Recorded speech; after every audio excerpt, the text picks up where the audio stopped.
Hello everyone and welcome to the Council of Elrond. I'm Dave and with me is my co-host Johnny, and today we are joined by Dan from Voice of Geekdom on YouTube to discuss everything we saw in the official Rings of Power trailer that featured during the Super Bowl Sunday.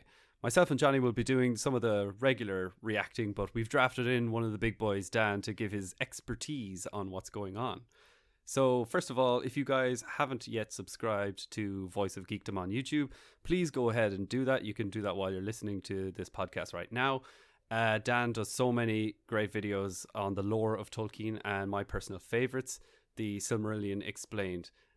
This is a series which actually myself and Johnny featured in for the voices of Curufin and Celegorm, so go check that out. We absolutely boss it. We were class. Yeah, we were amazing. But we'll drop all the links to Dan's socials and the YouTube account in the podcast description. But yeah, welcome, Dan. It's great to finally get you on the show. Thank you very much, Dave. It's great to be here. Yeah, it's like we said off air. It's been a long time coming. But before we actually kick off, would you like to tell the listeners what you do and where we can find you? Yeah, well, as you say, I'm a YouTuber. I do lore and I do a little bit of kind of YouTube podcasting style sort of videos, pre-recorded, and live streams every 2 weeks on my channel as well. I'm covering the Silmarillion in depth, as you say. It's kind of probably the thing that my channel is best known for is that series. At least it's the most requested thing. People are always waiting on the next chapter. There are people who are halfway through the Silmarillion that have been waiting on me to finish the series for a year and a half now. It's like a bit of a George R. R. Martin situation there. Well, not exactly. I think I will finish it. It won't be quite like Martin. But of course, that will be of huge interest as well to people who are getting ready for this Rings of Power series and people who are excited about it, because we know that a lot of it's going to be it's going to be taking place mainly in the Second Age, but maybe we'll get some stuff from the First Age as well. So that's all Silmarillion time. So obviously people that are getting ready for the series will be tuning in to hear more about what was going on back then. Well, I hope so. Yeah, that was certainly part of the thinking behind doing the series that I've been doing. I will say that there's been kind of in the news in the Tolkien fandom recently, there's been a lot of speculation on what the licensing might include for this new series and whether they have any rights at all to the Silmarillion, or whether it's on a case-by-case basis and whether they've been negotiating with the Tolkien estate for different bits of material. Right. But we certainly have seen bits of Silmarillion material already. The very first thing that we saw was the Two Trees of Valinor, of course, which it was definitely the primary source for that is in the Silmarillion. So, yeah, it is interesting because I didn't know that until quite recently. Isn't it the rights? They have the rights to the appendices, which is about 150 pages at the end of the Return of the King. But I just assumed that they had the Silmarillion as well, and I assumed that we were going to be getting flashbacks to Morgoth and all that kind of carry on. But I don't know now. It seems to be up in the air. But yeah, that picture of Valinor seemed to inspire some hope for us that want to see a lot of the Silmarillion in this show. Yeah, a lot of that stuff is also mentioned in the Lord of the Rings, of course. In the past, the way that the movie licenses have kind of been structured and so on is the stories that different license holders have been licensed to tell have been kind of limited to the source material that is considered the primary source for that story, which is to say you can't tell the story of Beren and Luthien in the Lord of the Rings because that's referenced in the Lord of the Rings. Aragorn gives us a poem about it. Sam sort of summarizes the story later on. But clearly the primary source for that material is the Silmarillion. So because you've got the license to the Lord of the Rings, it doesn't mean that you can tell the story of Beren and Luthien. Right. This seems to be working a little bit differently. This seems to be structured differently to how the movie deals have been done, because clearly they do have some wiggle room to include other sorts of references that are not typically considered Lord of the Rings references or Hobbit references. So we won't get a repeat of the situation like we had in the Hobbit movies where the blue wizards are referenced, but Ian McKellen's Gandalf tells us that he can't remember their names. So there were two others. Yeah. There were two others, but we don't have the rights for Unfinished Tales. So. That was brilliant. But guys, before we actually get into the individual details, because we'll probably break down this trailer frame by frame, well, not frame by frame, but like scene by scene, I suppose. But I just want to get your overall opinions. Maybe Dan first. What did you think of the trailer as a whole? Well, my head's been swimming with information for the last sort of, what has it been, like 16 hours or something. I was excited by it. I think possibly the editing could have been better, because there are a lot of shots and a lot of short little kind of scenes, if you want to use that word, but they go by very quickly and you can't really tell much. It is very teaser trailer sort of, not giving away any information or any context for anything that we're seeing. It was almost it's almost like that they had those consecutive shots really, really like rapidly put together, because they know that we live in an era where that teaser trailer is going to be broken down by people like us or by YouTubers who are just like, pausing frame by frame and saying this exact image is going to be of this, and they don't need more than 1 second, or even in that case, there wasn't even a second. In 1 second, we were getting about 3 images. So it's probably just that in this day and age, that's something that we can expect, but that would never have happened a few years ago. And exactly the word that you used, it is a teaser trailer. And again, we shouldn't lie to ourselves. That's exactly what they're still doing in this trailer. They were still teasing us a little bit and not really giving away too much information. Yeah, there's a lot of stuff that we still haven't seen. We still haven't seen Celebrimbor, of course, who's going to be one of the main players in this show, I would think. As the forger of the Rings of Power, that being the title of the show, you would think he'd be fairly important. And we haven't seen anything of him yet.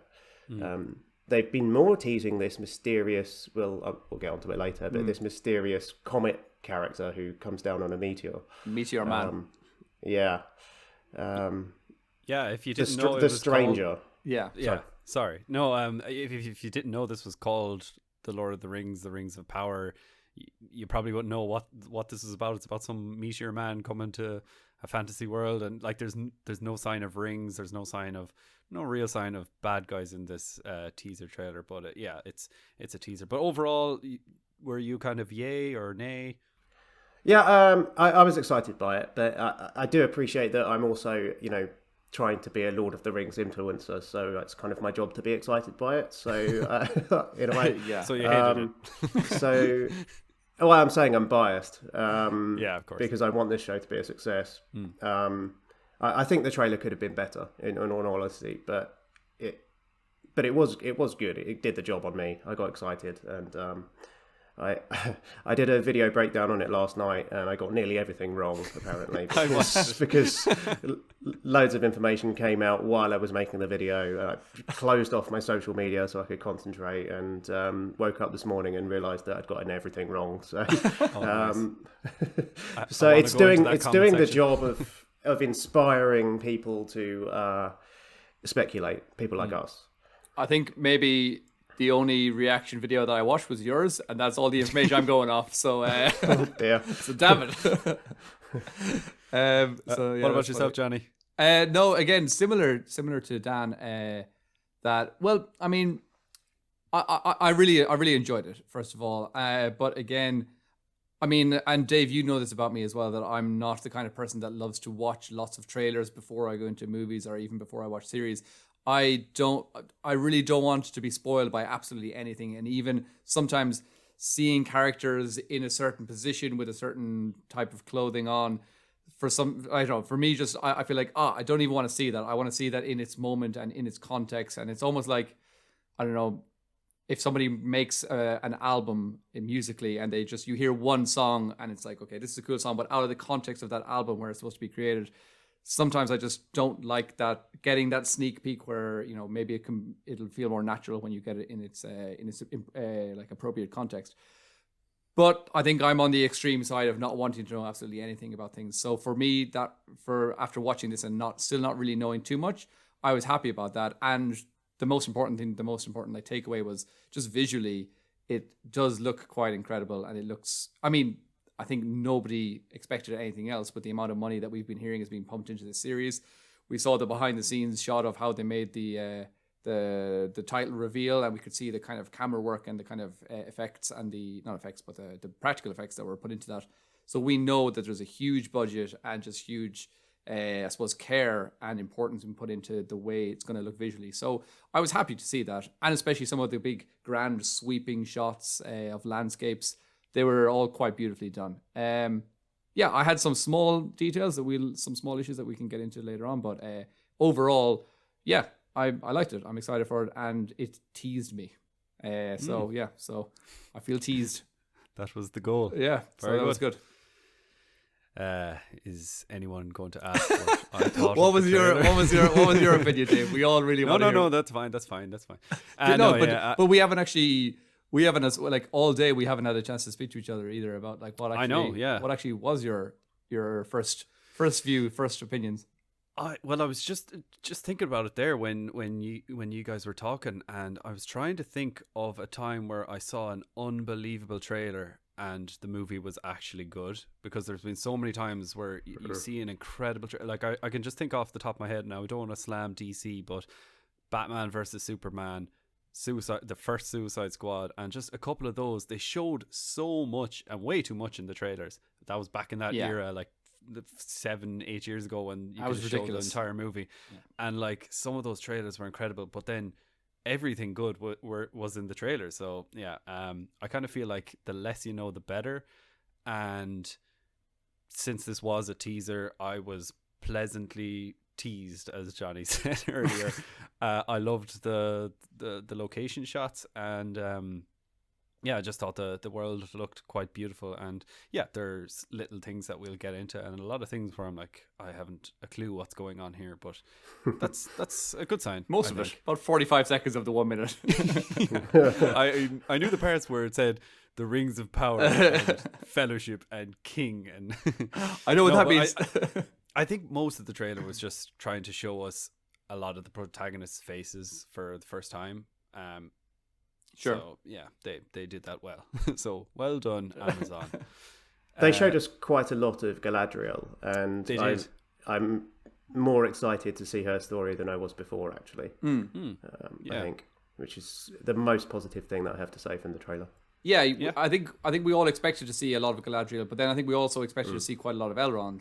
And we didn't really we got like a quarter of a second of Elrond or something like that. We got a frown. From Elrond. I mean, it was a pretty good frown. I felt the emotion from that frown.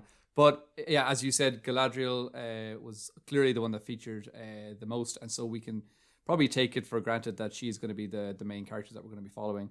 And we saw her in lots of different areas and positions as well, so she could be moving around quite a bit. But for me, when I first heard about Galadriel possibly being this kind of warrior Galadriel, I immediately got very excited about that. I thought that was going to be really... I was just surprised by all the kind of immediate negativity. Again, I shouldn't be surprised by negativity online, because that's what happens. But I was very happy from the get-go with that kind of idea of seeing a more like a younger, fiery, badass Galadriel. I think that's going to be really exciting to see. And doing her whole Jon Snow impression as well. Yes, we're going to get into all that, but I don't know, Johnny, if you want to share the first image of, while you're getting that up, I will say, so we start off with the narration of, which is now being confirmed as the young nomadic Harfoot girl played by Markella Kavanagh, and she says, "Haven't you ever wondered what else is out there?" And she had I don't know, did you guys pick up on this, but she had like Samwise's kind of twang. It was kind of hobbity, just like, what else is out there? I just thought that was nice and neat. And then we have the opening shot, and definitely my favorite shot from the whole trailer, which is a ship passing through a gateway in the beautiful island of Numenor. And I know this is a podcast, but for the three of us, we can all see this beautiful picture here. Just funny, I just wanted to add as well, when the trailer dropped, I immediately I watched it, then I took a screenshot of this picture, and I tweeted saying, "Welcome back to Middle Earth," and the tweet like it started going like doing really well. I got a couple of thousand likes, but then people started responding saying, "This isn't Middle Earth. This is not Middle Earth." One guy was like, "It's the one confirmed location, and you couldn't even get that right." And I was like, "I'm so sorry," but yeah. First of all, Johnny, what was your reaction to this shot? Did you immediately know where it was, or like what did you think of the look of it? It was one of the few things that straight away I was pretty sure I was pretty sure I was like, this is Numenor. Now I don't know which city in Numenor. I'm not that well versed.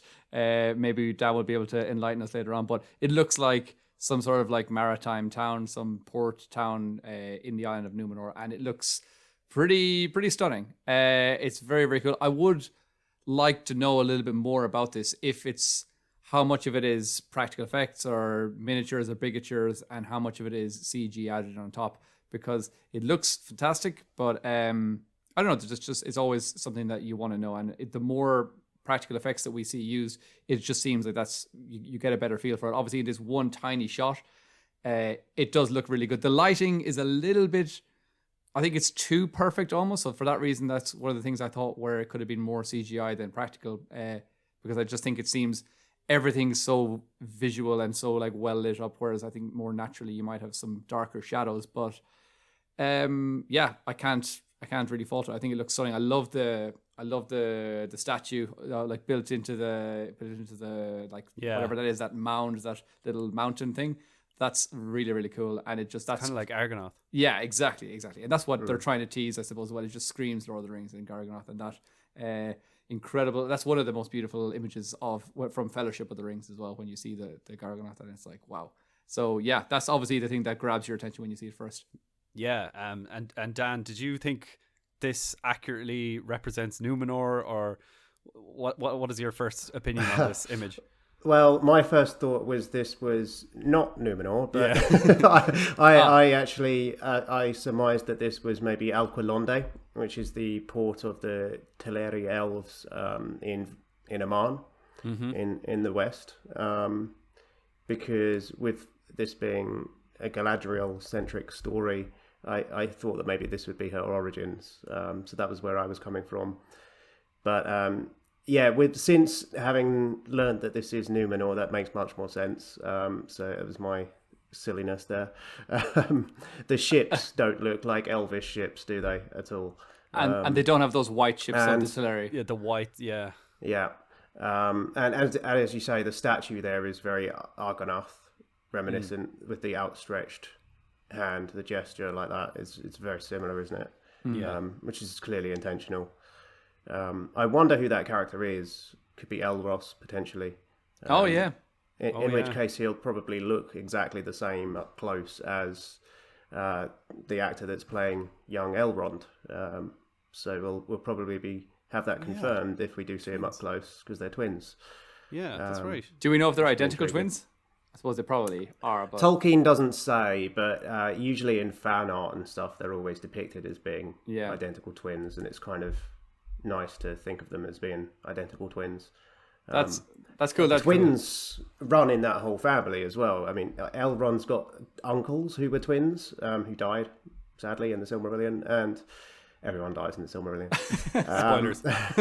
and of course he's got twin sons as well. So it's like twins seem to sort of run in the family.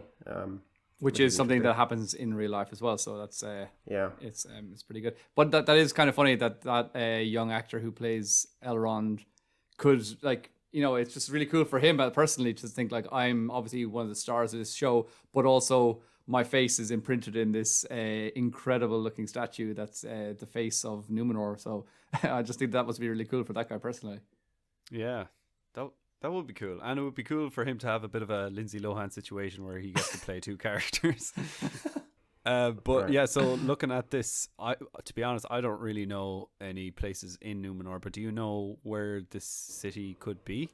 I think it's probably the Ravenna, which is the easternmost port city. It's the largest port in Numenor. That would make the most sense. It could also be Eldorlonde, which is the westernmost port, which is facing towards Aman. but it doesn't look like it because that should have more of a cliff above it.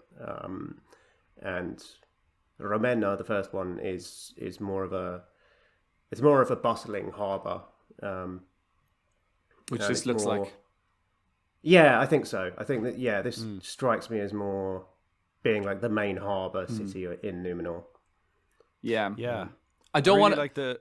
Sorry. I know. I was going to say I don't really want to make this reference, but when I first saw this, it looked very similar to a shot from Game of Thrones, where what Dave, you'll probably know better than me. What was the name of that place where they had the big? It was like again a similar sort of setup to this, but you enter going like through the legs of some giant statue as well. Oh yeah. Is that where Arya went to like train or something like that? The Titan of Bravos you're talking about. Bravos, yes. The Titan. So again, this kind of made me think of that as well. But I don't know. I don't want to. Say, I don't want to ever say that Lord of the Rings looks like Game of Thrones, where it's it's the other way around, I suppose. But I'm still, again, when I saw this image, I'm really excited to kind of get some footage and zoom into those little houses and those little ports and just see, I don't know, people going about their daily lives in, not Middle Earth, but in the island of Numenor. And I'm excited to be back in the world of Tolkien. And it's 2022. It's going to be a good year.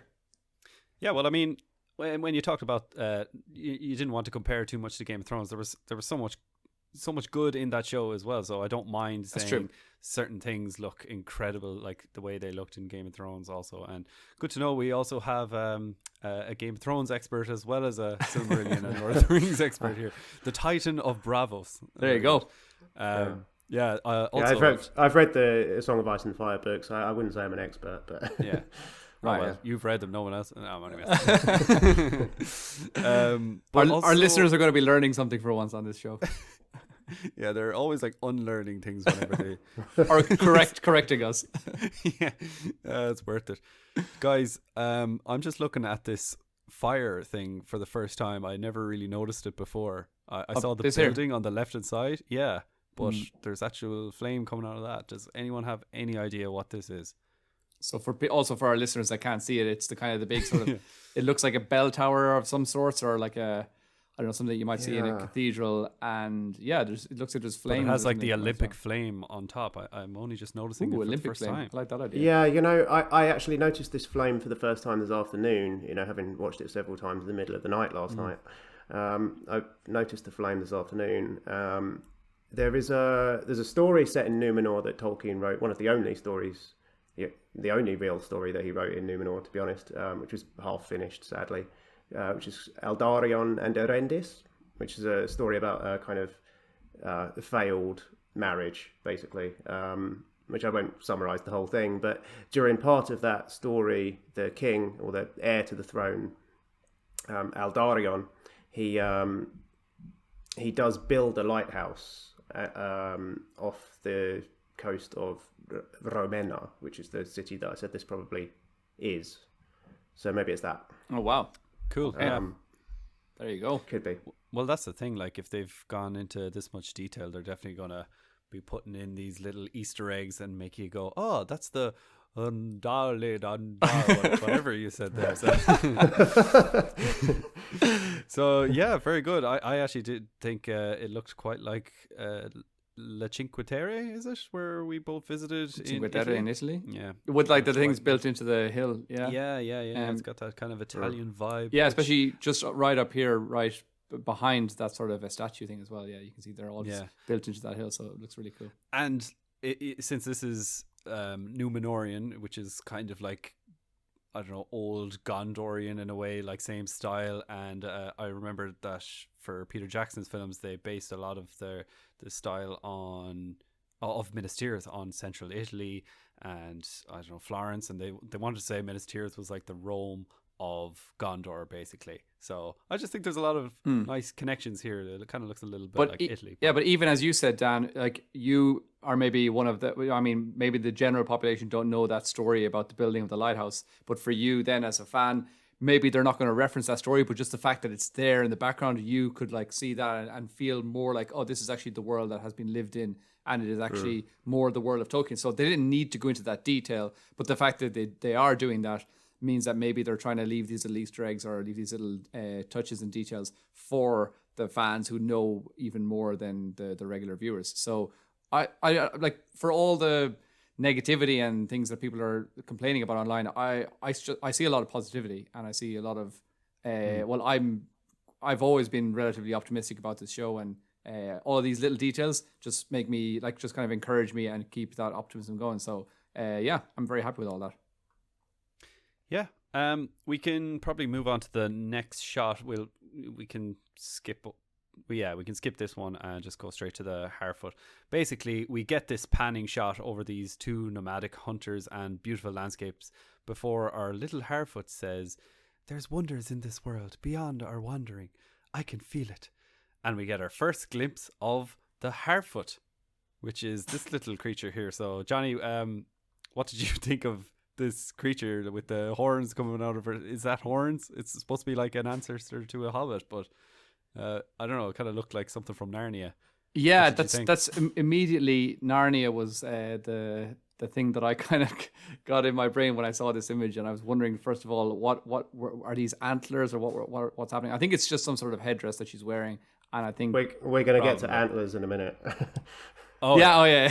Or if we skip past those, we just skip past the antlers there. Yeah, right. But I mean, like you can talk about those antlers, because I just have no idea. I didn't even know what to ask about them. I was like, right. I've got no problem with those antlers. And again, as I said, like, we're going to see lots of kind of the untold stories of what happens in Middle Earth or whatever. So, I mean, obviously Tolkien built this huge world and told a massive amount of detail and stories in it, but I still feel that we, as fans of Tolkien, can expect that there's going to be peoples, tribes, cultures that we don't know anything about, and just the fact that these guys are just random hunters. It looks like, I don't know, maybe they hunt elk and that's their specialty. And at one time they thought, hey, when we're hunting elk, it'd be a good idea to wear antlers as to not scare them. Maybe roll around in some elk, feces or something to be able to hunt. What the hell is afraid of an elk?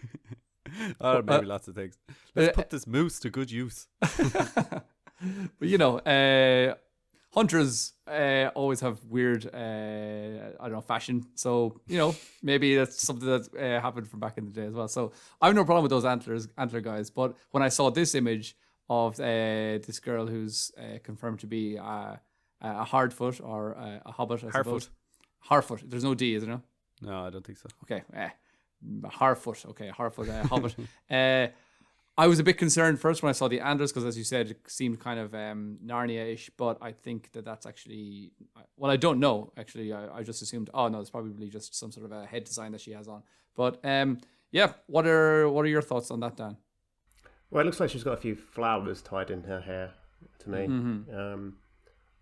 I don't know if it seems Narnia, but it doesn't seem like a hobbit either. She looks like a child, honestly, rather than a hobbit. I think it's kind of cool to have a female hobbit be front and center, though. So I kind of like the narrative opportunity that they've got there to tell a different story. It's true. We've already had 2 male hobbits, so we didn't really need any more hobbits, and that's 5 really, including all the others. But yeah. Sorry, go ahead. No, I was going to say, and so going back then to the scene that we skipped over, what were your opinions on those? Do you have an opinion on those guys with the antlers? Did you think the antlers, silly? I don't have a problem with it either, but that's mostly because I'm not a door frame. I don't know. I'm just it's peculiar. Hopefully, there's a good reason for it. But yeah. We'll find out, won't we? Hopefully there's a good reason, but also hopefully we don't hear too much about that reason, because I don't want to be spending like half an episode with these guys, and that's why we wear antlers. It's like, okay, great. So, but before we saw those guys, during the scene of them, we did see some pretty cool sweeping visuals of the landscapes of New Zealand, and there's always plenty of time for that in my opinion, for in any sort of movie or series or anything to do with Tolkien. I want to see landscapes, and I want to see the places of where these people live. So that was very welcomed. Yeah, and actually I don't know if you guys, Dan, I know you read the Vanity Fair article that came out with the trailer, Johnny. I'm not sure if you've gotten a chance to read that yet, but they basically just said that those antlered men were basically to put this scene into perspective, or just to give it a grand scale of massiveness, I suppose. So maybe that's the only time we're going to see them in the whole series, but I never really had much of a problem. I just kind of assumed that was something that they used to fend off unwanted beasts or something, and maybe the beasts that they're hunting are so large that they need massive antlers. So yeah, no, I didn't really have any issues, but yeah, I think we're safe to move on to the next thing, because around the halfway point in the trailer we get a beautiful waterfall, and then immediately we get a glimpse of Galadriel for the first time jumping on this big ice wall, which many believe to be the Hel Caraxe. The Bifrost. Yes, the Bifrost.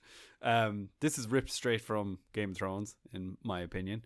But Dan, can you explain what the hell's going on here? And also, can you explain what the Bifrost or the Hel Caraxe is to our familiar listeners? That's what I call it. But yeah, I should start using its correct term, the Hel Caraxe.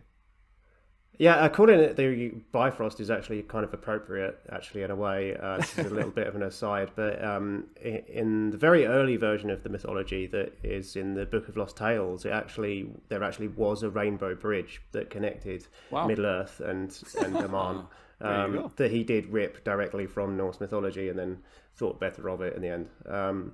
But no, the Hel Caraxe is the sort of bridge of ice at the top of the world that connects Aman and the north of Middle-earth, and it's in the books it's the route that Galadriel takes to not just Galadriel but the Noldor, the host of the Noldor, together take to escape Aman. The story is quite complicated, but essentially there's a rebellion against the Valar, who are sort of the gods of Middle-earth in a way, and Galadriel follows that rebellion for her own reasons, in a way. And there are different stories that Tolkien wrote about this, so there are different versions of this story.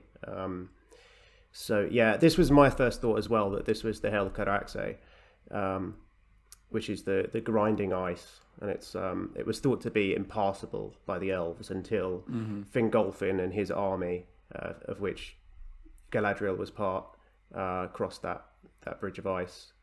But you mentioned the Vanity Fair article. They were claiming that this is not that, and that it was actually the Forodwaith, which is the frozen waste at the top of the Middle-earth map, the Third Age map and the Second Age map, and that she could have been pursuing evil in the north, that she was trying to prove that evil wasn't defeated forever in the First Age. So in other words, she was up there looking for Sauron, presumably. Yeah, because it does say in that Vanity Fair article that most people believe that there isn't any evil or something along those lines, and basically she's going out of her way, and people kind of think she's a bit of a crazy one. I have a quote from the article that says, "Her mission is to eradicate any trace of evil that cost so many lives, including that of her brother Finrod during Morgoth's tyranny in the First Age." So we get a little bit of a glimpse into what her actual goal and ambitions are in this show. So yeah, I think this is a cool opening shot. I did see someone on Twitter saying, what video game is this from? And when I look at it, I am a little bit like, yeah, maybe they have a couple of months to touch up their CGI, but yeah, I don't know. What did you think, Johnny? Did you like the look of this brutal looking Galadriel? I mean, yeah, no, I do, and as I said earlier in the episode as well, I really from the minute I heard that this was possibly going to be the way that the series was going, following a younger, more, I think they called her Fiery or something in the Vanity Fair episode as well, or Vanity Fair article. So I like that idea of following a younger Galadriel who's more kind of, I don't know, driven and more of a warrior kind of Galadriel kind of thing. I like that idea in general. I have to say that this is one of the shots that, I mean, it looks really cool, but also when I first saw the trailer, I thought I'm not too sure if she looks in her face that she's actually struggling to hold on to the handle of a dagger while like gripping to the edge of a cliff of ice. So it doesn't look like. Also, her arms are like a little bit bent. So it just again, I know elves weigh like nothing, but imagine you're hanging on to something. Your arms aren't going to be bent; they're going to be like completely straight because you're gonna. Well, I don't know. Maybe Dan, you can correct me on this. Like for an elf that's hanging or like doing a chin up, is it just the same as doing absolutely nothing, or do they actually feel the weight of their own bodies? Well, she's wearing armor as well, so you'd have to think that she's fairly weighed down. Yeah, it's from that point of view, it is interesting. And yeah, as you say, maybe the visual effects aren't quite right here. Maybe they've got some color grading that they still need to look at, or something along those lines. I actually wanted to talk about another couple of details in this image, though. Sure. Which I appreciate your viewers can't see, but they probably have seen the trailer. There are a couple of emblems on her shoulders there, which are 8 pointed stars, which is the emblem in the books of the House of Feanor, who is another Noldor elf. But Galadriel is not part of that house. Her father was Feanor's half brother, so for her to be wearing those is a bit unusual. And if this is the Helcaraxes, she would have just been like betrayed by Feanor recently before that. Exactly. Isn't that correct? Yes. So I think that what they're doing here is that because we've also seen the same emblem on other elves, including Gil-galad. So I think they're kind of using that emblem as a symbol of the whole of the Noldor. Okay. It seems to be. The other thing, of course, as well, that dagger is the same dagger that we saw in the poster image of her hands that she's holding, which has the two trees of Valinor on the pommel there. So cool. So that's a nice reference as well. Yeah, it is a beautiful looking dagger, and her armor is also quite cool. She does look a little bit like someone from Monty Python with the armor. It's a bit clunkier than what we're used to seeing in Peter Jackson's films. Like just looking at the elves, because I did see someone saying like, why are these elves looking so weird? And yeah, kind of have to put into perspective as well that this is thousands of years before as well. So if things don't look like Peter Jackson's, then there's reasons for that too. But also straight after this shot, we get the shot of Galadriel with her castaway friend Halbrand, who is actually a new character, and they are on a raft in the Sundering Seas. And I think the visuals are quite good. They're actually brilliant. I was really impressed with it. But I have heard that this is completely new, and there's no story with Galadriel in the seas at all, especially not with any character called Halbrand. So, what did you make of it first, Johnny? Just like the look of it. I mean, if you can get that look. Yeah, I'm trying to just go back to it for a second. It happens in like an eighth of a second. Yeah. So, I mean, obviously, it looks pretty good. I like the scene. I like the shot of the boat going through the water. It's going through those giant waves. It looks pretty terrifying. I am like terrified of the idea of being on a ship in a storm like this in the sea. It just absolutely freaks the shit out of me. So it's not fun. And this guy on his raft that he made, I don't know. There's so little information. I don't think I have anything that I can even say about it. This shot looks like the color grading has been done maybe a little bit better than a couple of the other shots that I've seen. So I like the kind of dark, almost like moodiness in this shot as well. At nighttime at sea in a storm, that's going to be probably quite a scary scene. So yeah, I like it. But again, I don't know anything about it. I know that this is an original character. I've got no problem with this type of this inclusion of new characters into the series as well. I know that a lot of people have big issues with that and they don't want anything except the original material. Me personally, I don't mind it as long as we know that from the start as well. It's going to be including new characters, and it's going to be taking some of the parts of Tolkien's world that we love, but then it's also going to be including other things. I understand that. I understand how that's how a series like this has to be. And even the big changes that we'll probably speak about later with the compression of the timeline, again, I don't have a problem with it really, because it's kind of unavoidable maybe in terms of creating this type of a narrative. So yeah, Or maybe they could have just given us like 1,000 seasons, which I would be all for as well. So I don't know. But what do you make of the scene, Dan? Do you think Galadriel is going to be doing some things that we don't see her doing in the book? Yeah, undoubtedly. Yeah, she doesn't ever get stranded at sea in any version of the stories that I'm aware of.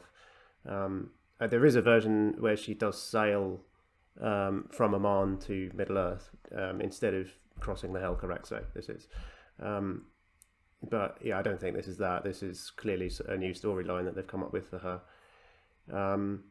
Yeah, I like it though. It's convincing, as you say, Johnny. It's like the lighting's good. The CGI looks good. I mean, they shot this in a massive aquarium, so it's it's very much practical as well. But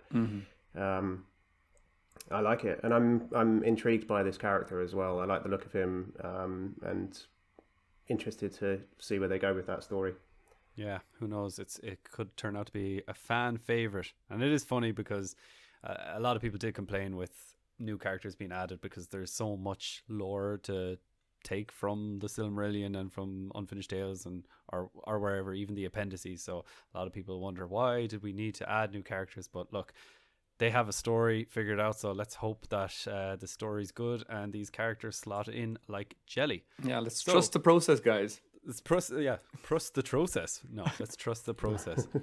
The next few shots are all quite quick, but first we're going to look at Arondir, I think is how you pronounce it, and this is the Sylvan elf showing off some bow and arrow skills. I think, Dan, you said in your video, I'm trying to remember, deer is just kind of like a male name or a male thing to have at the end of the name, and Aaron, is that tree, or am I getting mixed up with someone else? Yeah, I think it's an elvish root that's in both Quenya and Sindarin that is basically tree. Yeah, so also he's got the armor with the kind of tree-ish looking man on the front of it, which makes me think of Ents. Yeah. So I wonder whether he's going to be connected to the Ents in some way. It should be interesting. Yeah. I'd like to see more Ent stuff going on in the Second Age, because there's no mention of them anywhere in the Second Age. Yeah. Yeah, that's actually very true. It would be cool to see. We saw in Peter Jackson's films how the Ents or the elves taught the Ents how to speak and like they woke them up. It would be cool to see a character. I know we're going to get into it as well. This character does have a relationship with a human, but it'd be cool to see an elf and tree relationship, and not the way that you're thinking, but just like to see how the elves woke the trees up, how they interact with them, and all that kind of carry on. But yeah, actually, before we carry on, what did you think, Dan, about the whole relationship that this man is going to, or this elf is going to be having with a human? I'm open to it. There are several different unions between elves and men, usually elf women and male men. In the Legendarium, these are two new characters. I think the intriguing part for me is the fact that this is happening in a part of the map that we've never seen before either. In the first Vanity Fair article that came out last week, they spoke about this, and they said that this was in the Southlands in a village called Tir Harad, which Harad is Sindarin for south, and the Haradrim were the guys that had the giant elephants in the movies and the books. So I suspect that this will be a village within the southern sort of part of the world that we haven't really had any stories about before. So that's interesting to me. Which would be great. Yeah. Yeah, I think so. Very the cool. first part of that village named Tyr as well is it's another root word. It's a verb for to guard or to watch, which we see in the names Minas Tirith, Tyrion, and a few other places as well. So the name sort of means watch over the south, which makes me think that it might be kind of like a border territory that's that's cool. kind of there in place to watch for possible invasion or something like that. I'm just I'm speculating here, but Yeah. Very cool. Man, Middle Earth is so cool, like, isn't it? Like, but even like just linked to each yeah, other. Like, well, this this comes from that, and it's just. I love the names when you hear the name of a place, and then they say, "Well, this comes from this," or just like when we did that before, speaking about some of the weapons in Middle Earth, and we broke down the names of like Anduril and things like that, and we're saying like, "Oh, this is." It's so. And Dave and I were speaking about how we think it's amazing how someone like Aragorn or whoever just gets a weapon and says, "I shall call it," and they come up with the most amazing epic name. It's just like how you would need months to think of like the perfect. shining? Rill is like glitter or Glitter or shine or something like that. so like Mithril and Silmaril. Yeah. Gluril, yeah. I can't remember. Johnny, but I wanted to ask you about this shot because I know this has a special place in your heart. But does this shot look Which like, one? or This are one? we getting? Yeah, this one right here, the one of your man with the bow. yeah. Are we getting reminders of Legolas's physics from The Hobbit, or do you think this might be better? The way he just catches the arrow. No, in I the don't. same I wouldn't motion say as- it went as far as like Battle of Five Armies type of maybe ridiculous physics. And In case anyone doesn't know what we're talking about, we're basically referring to when Legolas is running up falling stones and physics just goes out the window. But yeah, No, in I mean- this shot he catches an arrow. Like that's pretty impressive, right? but it's physically possible, I suppose, at least. So it's true, not that is going true. beyond the realms of physics, I suppose. So I don't have a problem with it really. And again, I think it's just some sort of a silly, flashy thing that they're putting into the teaser trailer. Again, sometimes you see things that appear in teaser trailers that actually never even feature in the actual series. So It's true. maybe this is just trying to get people excited and hyped for like, oh, it's kind of like Legolas 2.0 or something. He's going to be doing similar things. Like, I mean, again, some of the things that Legolas did in the original movies, like sliding down the trunk of a mummicle or sliding down the stairs on a shield. They were a little bit ridiculous, but still, I loved them. awesome. And I mean, they were brilliantly done. They were brilliantly shot. Again, that's why I think maybe they just went a bit too far with some of the stuff in the Battle of the Five Armies. But here, I think it still looks cool. I think it still looks nice. But yeah, I don't have any problem with it. I think it's cool. I think it's also cool for younger generations of kids to see this kind of like elf doing these cool tricks with bows and arrows. So yeah, for me, it's all good. I mean, they're probably trying to establish in the 1 second that they're showing this elf that he is an absolute boss archer. So I think they've done that pretty damn well. Mm-hmm. So the next shot we get onto is the famous meteorite, and then also a shot of Galad, it seems here. But first, the meteorite. I know, Dan, you mentioned it as well in your reaction video, but we're getting an awful lot of talk about this meteorite from Fellowship of Fans and just out there in the fandom. But can you explain to us and our listeners what that is and what's going on? No, I have no idea. I've only heard the same rumours that you have. I know Fellowship as well. I know you've had him on the channel as well. The rumour is that there's a meteor that crashes to Earth and that there will be a mysterious man who emerges from it and that he will meet the hobbits and that he will be kind of an amnesiac. He won't remember his own identity, at least that so it would appear. Jesus Christ, it's Jason Bourne. Yeah.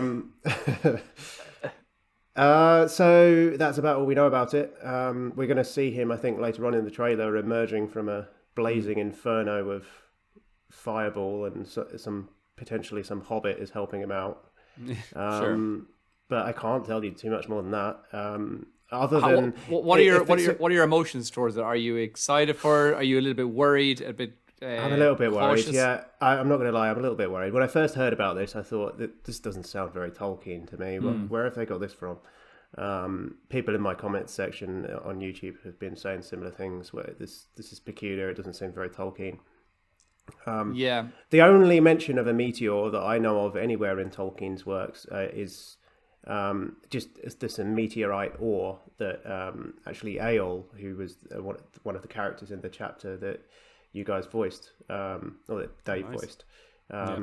He was like an armor smith and a weaponsmith, and he forged weapons and armor with this meteorite ore, which it was the only black, place, wasn't it? Yeah, it's a black. It's called Galvorn. He calls it. It's his kind of alloy that he creates. It's like a black metal, and that technology was lost after the First Age. So as far as we know, there'd be no reason for that to be a plot that they would pick up in the Second Age. But Sure. But yeah, the character that rides in on the comet would have... Well, the comet? It's more of a meteor, isn't it? He would have to be a superhuman character that would have to be able to withstand that kind of heat and physics. So you would have to think it would be somebody pretty powerful. So some Maya, maybe, or Sauron, maybe. Maybe. I don't want to say Tom Bombadil because he's supposed to be like older than all of this, right? Yeah. It's not. It shouldn't be Tom Bombadil. I think that'd be odd if it is.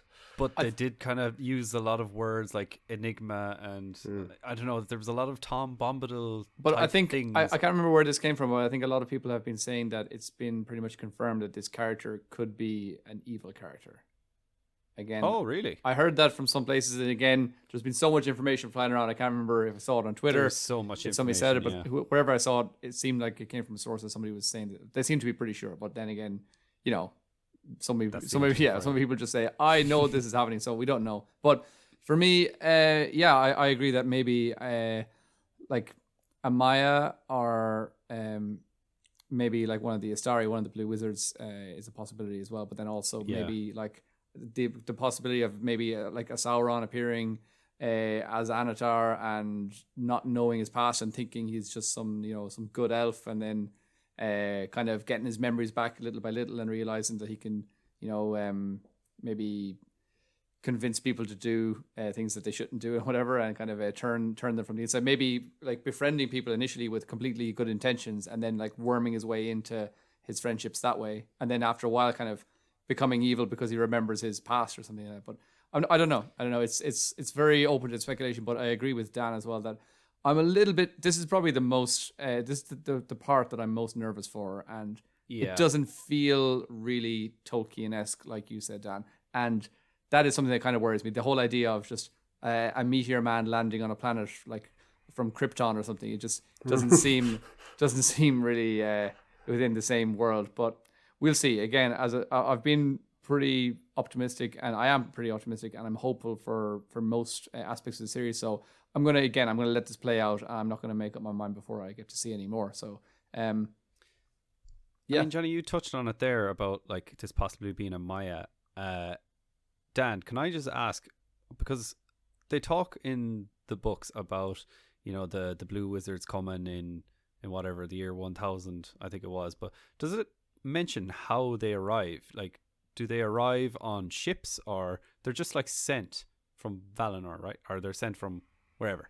Well, Gandalf definitely arrives on a ship, because when he arrives in the Third Age, he arrives at Mithlond and meets Círdan the shipwright, and gets his ring at that point. So yeah, I assume that they all arrive in the same way. That I wouldn't think that Tolkien would have had them arrive on a meteor and then not remember their own names. That would be if they a peculiar way of the Valar to send their messages. Messengers. Yeah, maybe they sent like hundreds of them and only like one or two survive, and that's why there's only like. I have a really important message to tell you guys. Wait, I can't remember what it is. Oh crap.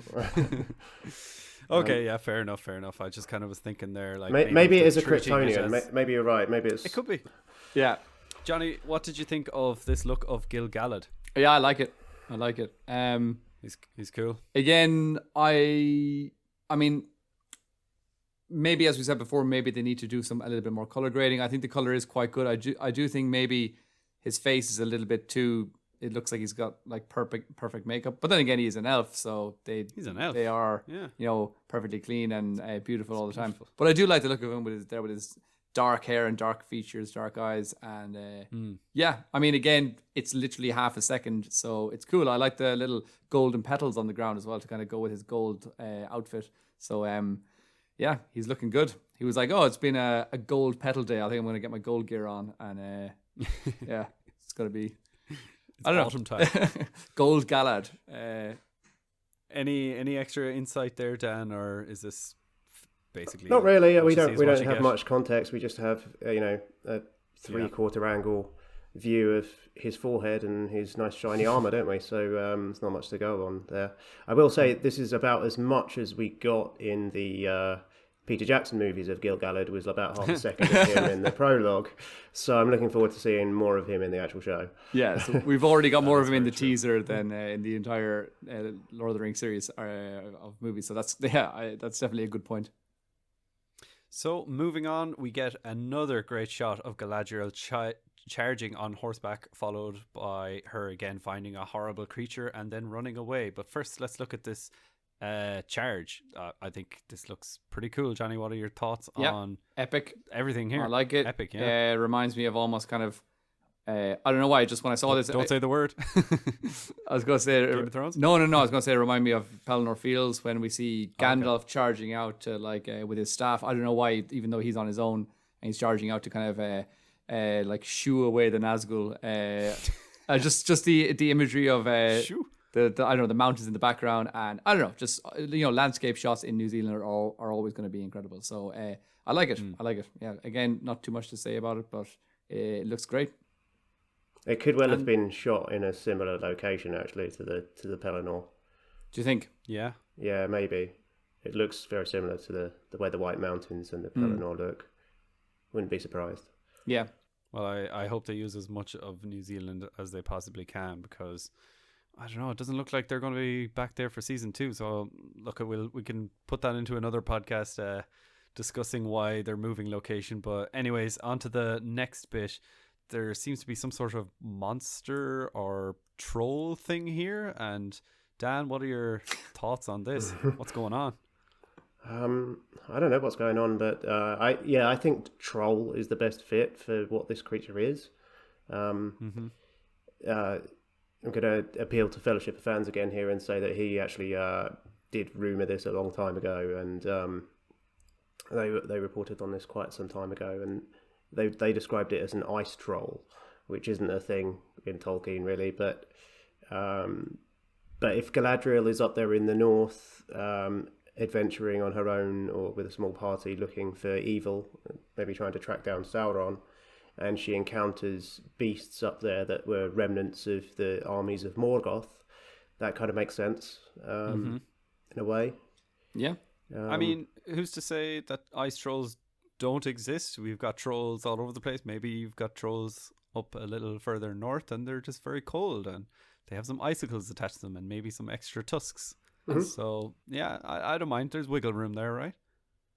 Yeah, why not? Yeah, they can invent new monsters. Why not? Johnny, what do you think of this guy? Yeah, I didn't know what was going on with his mouth first when I first saw it. I thought it was like some weird, I don't know. I thought it was like his lips had detached from his face or something, and I didn't know really what was going on. I didn't know that they were tusks until you just said the word tusks right now, because they look like some weird, I don't know what they are, appendages. Well, I assumed that they're tusks. Yeah, that would make more sense. But ice troll, just a very cold troll. So yeah. And again, I agree with what you said there, Dave, that I don't, if it hasn't been specifically mentioned in the writings of Tolkien, and by the way, there were ice trolls or whatever, if that's not specifically written, I don't mind the fact that they're actually going to go beyond that and invent new, as I said before, new tribes or new peoples, new cultures, and even new types of weird monsters. And we know that the unnamed things, the nameless things, the nameless things that there's loads of stuff. There's loads of like monstery things in Middle Earth, in certain parts, in the deep places of Middle Earth that we don't really know anything about. So yeah, I'm not saying this is one of the nameless things. I'm just saying that there are creatures that we, it could have just been a little bit more mutated. And as you said, if it's up north near the like where Morgoth is hanging out and where he's been experimenting on different creatures, sure, why not? This could be just one of many different types of new creatures that they introduce. Yeah, experimenting is the right word. I like to say that Morgoth had like an evil R&D department where he was just kind of like cooking up different kind of monsters all the time, and there's just like a kind of like a chalkboard of different ideas and stuff. And him and Sauron were coming up with new ways to create more nastier monsters constantly. Yeah. So yeah, why not? Yeah, excellent. And I think there's so many times as well when you're looking at the books by Tolkien and he might just say unnamed evil, or there's evil there, and maybe they're just trying to put a face to the words and actually visualize what some of these things that he doesn't specifically get into. Maybe that's what they're trying to do. But anyways, moving on to the next one. I'm probably going to quick fire some of these because we do see the trailer squashes about 10 shots into like 2 or 3 seconds. So first we get the flashing shot here of the elves in a forest, and I'm assuming that this is the same location where Gil-galad is. But first of all, Dan, do you have any idea where this forest is or what's going on? Yeah, it's probably Lindon. It looks very similar to the still image that we got from Vanity Fair last week, which the caption told us was Lindon. So the one of Elrond and Galadriel, wasn't it? Yeah, that's the one. Yeah. In the next shot, we get our look at Durin the Fourth. Johnny, what do you think of this guy? Yeah, I like him a lot. He looks cool. He looks down to earth. Not too much down to Middle Earth. Not too much to say about him. Again, I know that there's some people online that are maybe not happy with the fact that at this time maybe we were more expecting it to be Durin the Third instead of Durin the Fourth, because he was the one who receives the ring. But again, and we'll speak about that maybe a little bit more in a moment, where they do have to compress the timeline a little bit. And for me personally, I mean, again, this is something that we've touched on many times before in this podcast, where because we came up watching the movies, and then later on in life we saw the differences from the books, like the fact that the elves didn't arrive at Helm's Deep and things like that, that we didn't really have a big problem with that initially. And then when we read the books, we were like, oh, actually, it didn't happen this way. That I can understand the reason for the change. It was kind of cool visually. Again, in a similar way, now I know more about the lore, and now I understand the difference between maybe Durin the Third and Durin the Fourth.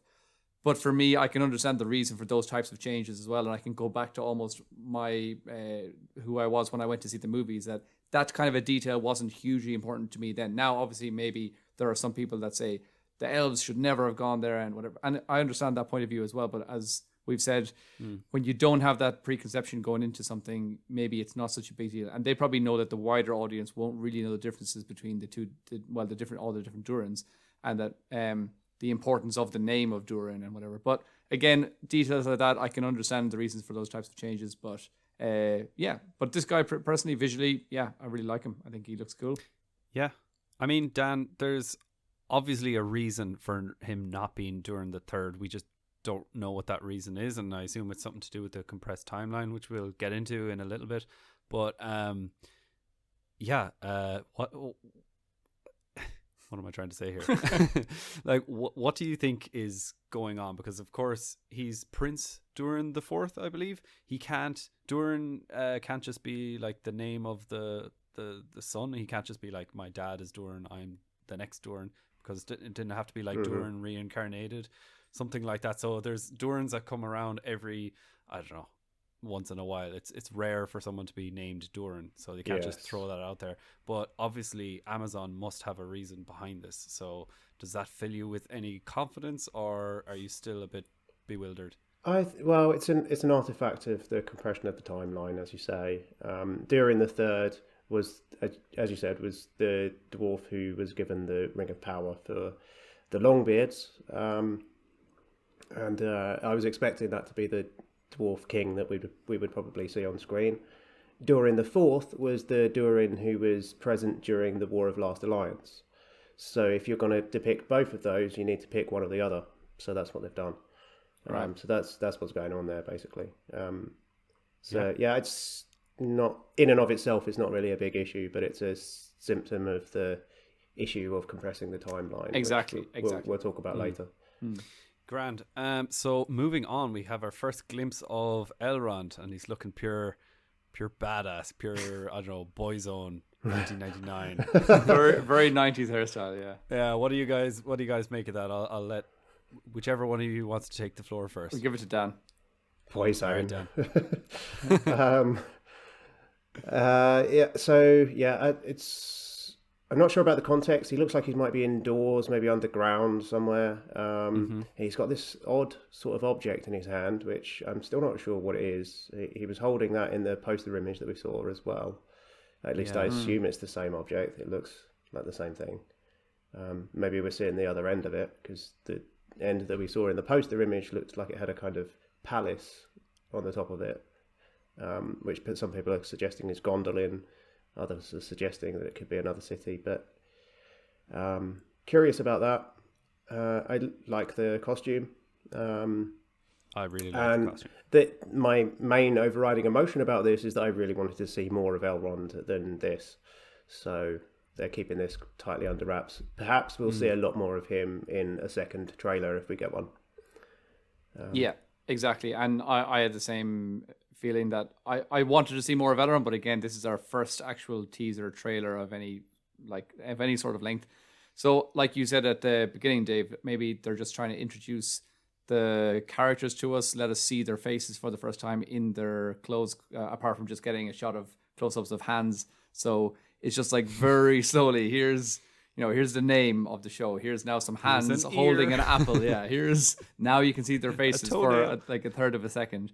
And so it's very like, drip drab kind of information coming out. But again, yeah, like you said, Dan, as well, I'm expecting maybe another trailer to come out within the next few months and get a little bit more, maybe even saying some sentences. That might be nice. But some actual dialogue would go a long way, actually. Yeah. But we'll have to wait for that. But I do like, just again, same as Durin, I like the look of him. I think he looks good. I didn't really like the idea of this character, this actor, when I first heard about it, because I don't know, just something about his visual appearance that I just didn't really like from when he was in Game of Thrones. I just thought he just looks like a bit of a strange guy, and I don't think he looked like, when I saw his face, I just didn't think he looked like an Elrond to me. But in this image, in this shot that we have, he looks very cool. So maybe that's put that doubt to rest. So yeah, the hair color is slightly wrong in terms of the books, but I'm not any more fussed about that than I am about the races of the it's actors. Supposed to be black, right? Sure. Yeah, he's supposed to have darker hair than that, but yeah,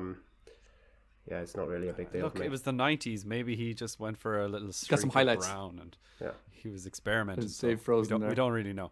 Oh, no. But something. I think so. Yeah. All right. Well, we'll carry on for a moment anyway. But let's maybe skip on to the next scene. But yeah, and again, Dave, you're back. You're back. We lost you for a few seconds there. So hotel room. Yeah, I don't know where we got cut off there. Oh, your internet connection is unstable. That's fine. Right. Basically, I was saying that maybe he was experimenting because it was the 90s and, he just wanted to put a nice streak of blonde through his hair, and that's what we got. But yeah, one thing that I think Dan mentioned earlier, that we get to see a lot of Galadriel in this trailer. So we get about 5 shots of Galadriel, and maybe that's just because her storyline is what they're most comfortable with releasing or letting people speculate more on. We kind of have more of a grasp of what she's doing, but they're not giving us anything to do with Elrond, and I like that. They're not.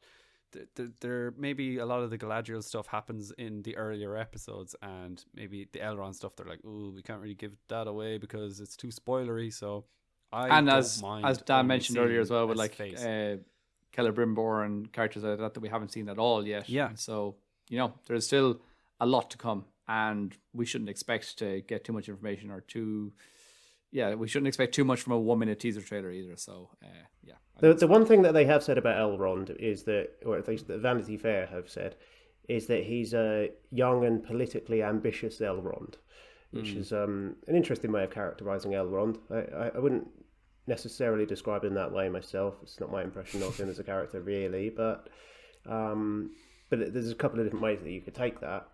Is he politically ambitious, as in he's is he ambitious in his own self? Is it in his own career, or does he have ambitions as a statesman? Is he connecting different peoples in the map and forging new alliances and that kind of thing?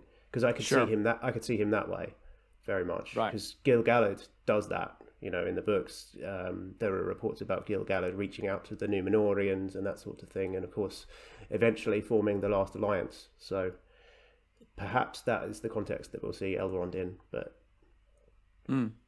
Yeah. Or is he going to be politically ambitious in kind of a House of Cards kind of way? I can't see that. No, exactly. But when I read that in the Vanity Fair article as well, I kind of had a similar kind of, when I heard politically ambitious, it just made me feel almost dirty inside. I was like, I don't know if I like that, but maybe it could be the second option of what you said, which would be cooler, and maybe that would make a little bit more sense. Hopefully, yeah. The next shot we get is of this one here of the queen. This is a queen dwarf. Her Disa, name escapes me. Disa?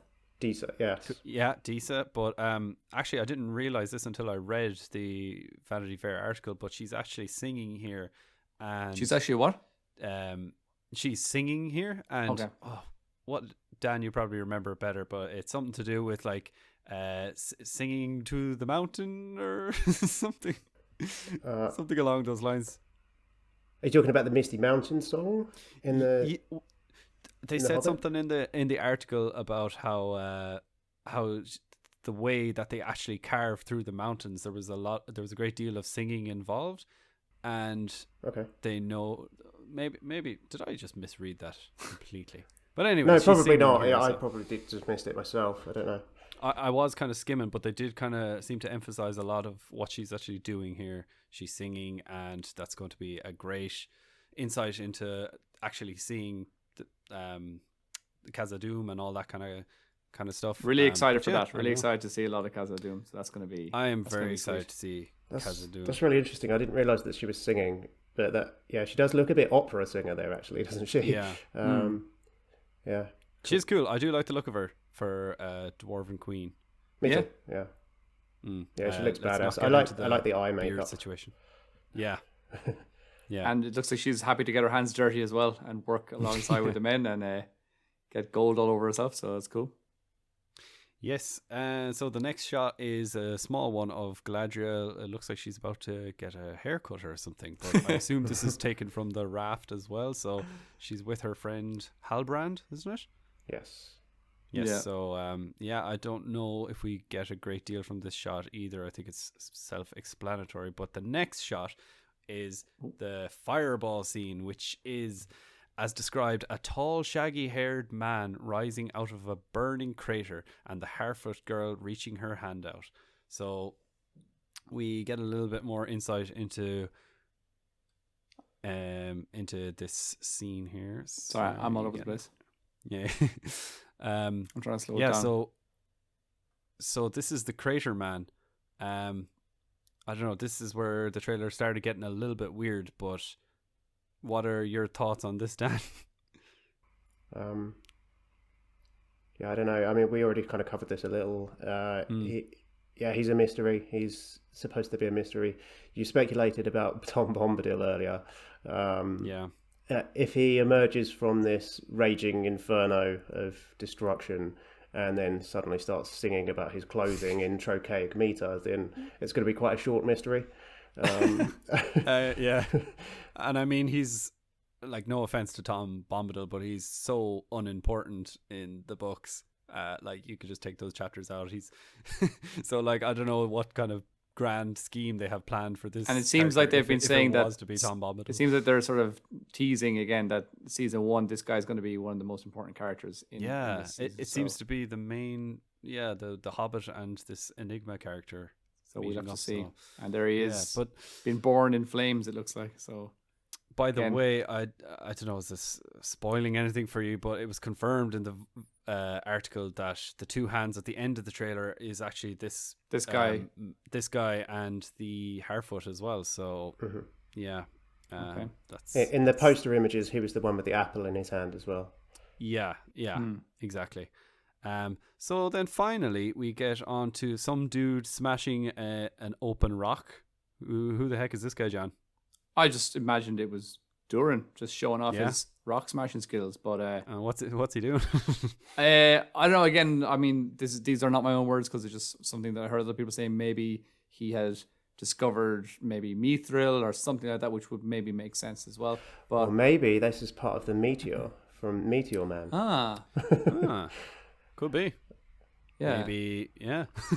Again, we don't know where his meteor has landed, and it seems like they could be completely. It seems like Gil-galad spotted him coming over. Then the Harfoots were there, and then maybe he's up with the dwarves. So it's just he gets around with his. Maybe he just carries around a piece of his meteor. And says, "I'll ask the elves, and now I'll ask the dwarves what they think." But I do like the look of those dwarves behind him, though. They all just look very.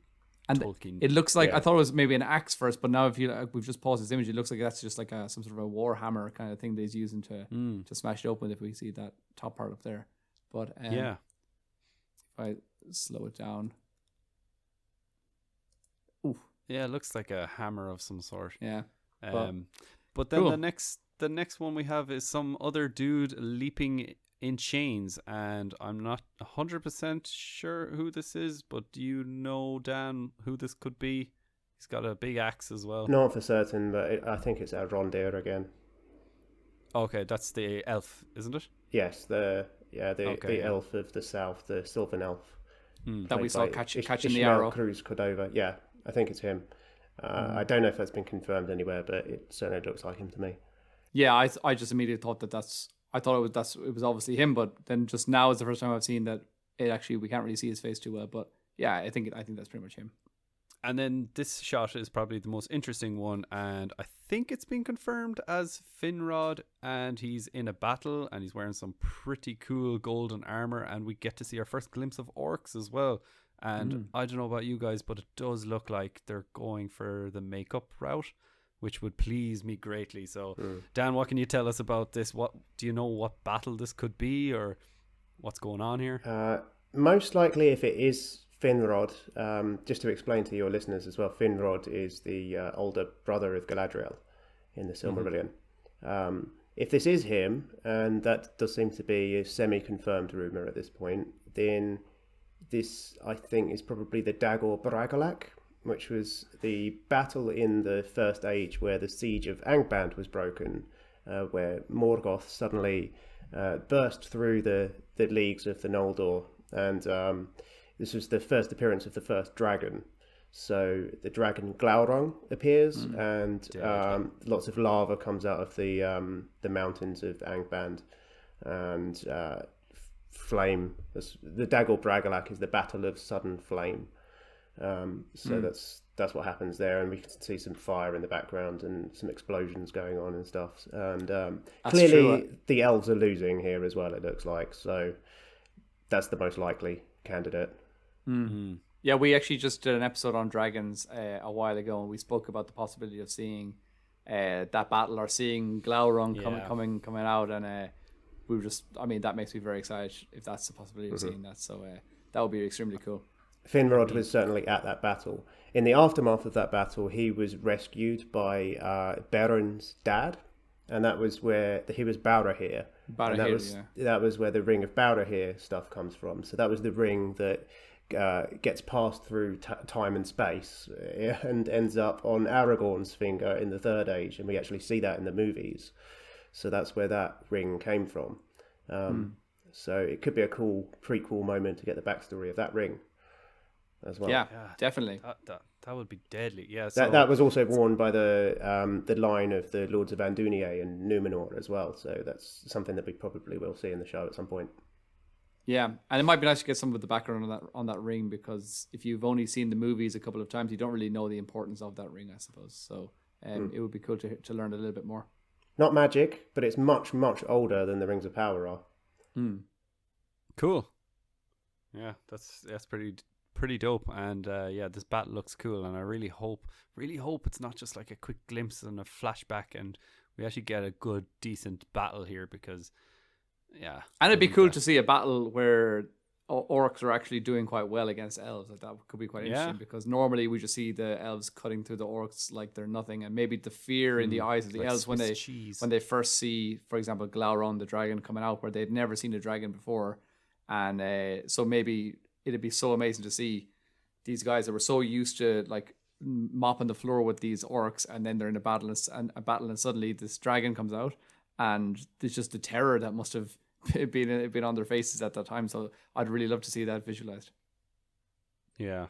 So that pretty much sums up the trailer. I think the last shot is the hands. Yeah, we get the hands, and we've already confirmed that this is the Enigma character and the Harfoot, and then we get the title of the Rings of Power. Dan as well, myself and Johnny were talking about this just before we came on air. We're not sure if this is Howard Shore that did the music. I saw one person on Twitter said, before you guys ask, this is not Howard Shore, but do you know anything more? That guy would be in a position to know. I saw that tweet as well. Okay. He is the gentleman who wrote the book on the music of the Lord of the Rings movies. Oh, okay. And he's quite a close personal friend of Howard Shore, so he would know. actually, I didn't need that confirmation personally because it's clearly not Howard Shore. I was going to say the most disappointing part of this whole trailer was that the music was very generic trailer music. We said that as well before. It was very standard, generic trailer music. But like, look, maybe they're saving all the good stuff for the next trailer. I don't know. I still feel like a lot of things that people took as a negative from this, I'm kind of trying to see the positives and trying to go, well, maybe they're just holding so much back because there's so much good stuff that they're going to give us. Because we do know Howard Shore is involved and they didn't use his music here, so... Yeah, even though they did for the announcement of the Ring of Power title. Yeah. So we know that he is obviously currently working on some new stuff. And Dave and I are always really excited to hear any sort of new Howard Shore stuff. So we were speaking about that before you joined us today, just how the music was a little bit just kind of one dimensional and just like could have been taken from anywhere. Just I need generic background music for a trailer, and that was pretty much it. It could have come from some royalty-free music site. Exactly. Honestly. Yeah. They spent all their budget on the visuals and they're like, crap, we don't have any music, let's get some royalty-free we spent $1 billion on everything else, and we'll ask some guy, no money for music, so ask some guy on Fiverr to quickly put something together for us. Quick, somebody get on the YouTube audio music library. Well, Dan, before you go, I just wanted to ask you as well about, we touched on as well, the most controversial things that has come out from the Vanity Fair article, which the showrunners have told us, and it's all about the condensed time. So what does that really mean for...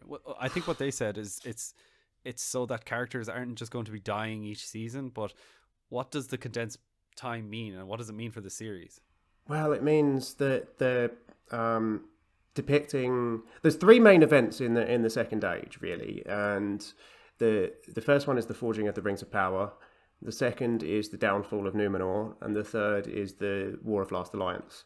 There's other things that happen in the Second Age, but those are the three main big ones. They're separated by about 2,000 years in total. So it means that those are going to happen within one human lifetime, basically.